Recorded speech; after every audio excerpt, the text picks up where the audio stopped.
కూటమి ప్రభుత్వం పెన్షన్లను తొలగిస్తోందంటూ వైఎస్ఆర్ కాంగ్రెస్ పార్టీ నాయకులు చేస్తున్న తప్పుడు ప్రచారాలను ప్రజలెవరూ నమ్మొద్దని, అర్హత కలిగిన ప్రతి ఒక్కరికి ఈ ప్రభుత్వం పెన్షన్ అందిస్తుందని తెలుగుదేశం పార్టీ రాష్ట్ర అధికార ప్రతినిధి పిఠాపురం మాజీ ఎమ్మెల్యే వర్మ పేర్కొన్నారు. పిఠాపురం మహారాజా కోట ఆవరణలో గల తెలుగుదేశం పార్టీ కార్యాలయంలో మాజీ ఎమ్మెల్యే వర్మ మీడియా సమావేశం ఏర్పాటు చేశారు. ఈ సందర్భంగా మాజీ ఎమ్మెల్యే వర్మ పెన్షన్లు, స్త్రీ శక్తి పథకాలపై వివరాలను మీడియాకు తెలియజేశారు.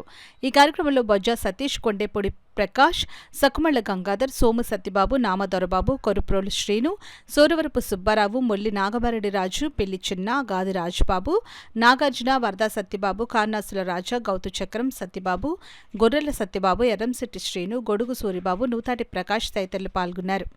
మరి ఏదైతే 1924లో 1000 పెంచి 5 సంవత్సరాల్లో 250 చొప్పున డివిజన్ చేసి ఇచ్చారు. ఈవేళ చంద్రబాబు నాయుడు గారు 4000 ఇస్తున్నారు. దీన్ని బట్టి పేదవాళ్ళ పక్షం, పెద్దవాళ్ళ పక్షం ఎవరున్నారన్నది ప్రజలు అర్థం చేసుకుంటారు. అంచేత ప్రతి ఒక్కరికి వస్తే ఎవరు ఆదాయపడవలసిన పని లేదు. సిస్టమేటిక్గా మీకు సదరన్ అంటే సదరణం, ఏజ్ సర్టిఫికేట్ అన్నీ మెన్షన్ చేసి పెట్టుకుంటే ప్రతి ఒక్కరికి పెన్షన్ వస్తుందని తెలియజేస్తూ, మరి స్త్రీ శక్తి పథకం ఏదైతే ఉందో ఈ పథకం ద్వారా ప్రభుత్వానికి సంవత్సరానికి 1942 కోట్లు బడ్జెట్ని పడతా ఉంది. నిజానికి ప్రభుత్వం ఆర్టీసీకి పేమెంట్ చేయాలి. అంటే దీన్ని బట్టి అర్థం ఏంటంటే స్త్రీలని ఆర్థికంగా నిలబెట్టాలి, ఆడపడుచులని ఒక సదుద్దేశంతో ఈ స్త్రీ శక్తి పథకం ఇవ్వడం జరిగింది. ఇందులో భాగంగానంటే 1942 కోట్ల రూపాయలు మరి ఈరోజు మహిళలకి ఆదా అవుతుంది రాష్ట్ర వ్యాప్తంగా. అదొకటి గుర్తుపెట్టుకోవాలి. దగ్గర 85% బస్సుల్లో మహిళలు ప్రయాణం చేయొచ్చు. ఎక్కడికైనా సరే మన రాష్ట్ర వ్యాప్తంగా ఎక్కడికైనా సరే మనం 84% బస్సుల్లో మనం ప్రయాణం చేసే అవకాశం ప్రభుత్వం కల్పించిందని చెప్పి తెలియజేస్తున్నాం. అంతేకాకుండా డ్వాక్రా మహిళలకేమో వడ్డీ లేని రుణాలు, మహిళా సంఘానికి ఒక్కొక్కరికి 10 లక్షల నుంచి 25 లక్షల రుణాలు ఇచ్చి ఆడపడుచులందరినీ కూడా ఆర్థికంగా నిలబెట్టే విధంగా ఆలోచన చేస్తూ ఉన్నారు.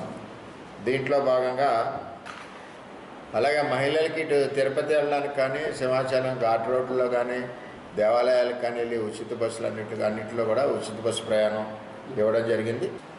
మహిళలకి 100% ఉన్న ఆర్టీసీ బస్సుల్లో 74% ఉన్న 5 రకాల బస్సుల్లో అంటే Palle Velugu, ultra Palle Velugu, express, city ordinary, metro express బస్సుల్లో మహిళలకు ఉచితంగా ఇవ్వడం జరుగుతుంది. అదేవిధంగా ఘాట్ రోడ్స్ ఏదైతే ఉన్నాయో 39 ఘాట్ రోడ్స్లో కూడా మరి మహిళలకి ఉచితంగా ఇవ్వడం జరుగుతూ ఉంది.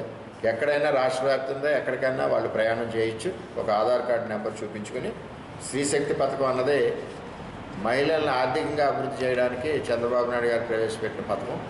మరి దీన్ని మా పిఠాపురం నియోజకవర్గ మహిళలందరి తరఫున కూడా ధన్యవాదాలు తెలియజేస్తాను.